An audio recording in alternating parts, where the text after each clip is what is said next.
সাক্ষাৎকারে মেজর ডালিম বলেন তার খালাতো বোন তাহমিনার বিয়ে ঠিক হয় কর্নেল রেজার সাথে।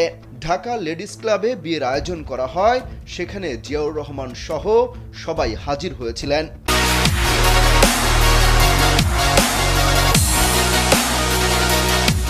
এই বিয়ে খেতে কানাডা থেকে ছুটে আসেন তার শ্যালক বাপ্পি। তার চুল একটু বড় ছিল। পেছনের চেয়ারে বসেছিল ঢাকা জেলা আওয়ামী লীগের সভাপতি ও রেড ক্রসের চেয়ারম্যান গাজী গোলাম মোস্তফার ছেলেও। সে তার শ্যালকের চুল ধরে টানে, এতে বিরক্ত হয়ে উঠে যেতে বলেন গাজীর ছেলেকে। এরপর বিয়ের আয়োজন ঠিকঠাকই চলছিল। এর মধ্যে সবুজ একটা গাড়ি এবং 2টা মাইক্রোবাসে 8 জনের মতো লোক নেমে আসে।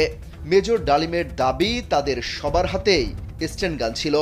গাজী গাড়ি থেকে নেমেই খুঁজতে থাকেন মেজর ডালিমকে। পরে তাকে ঠেলতে ঠেলতে গাড়িতে তোলার চেষ্টা করা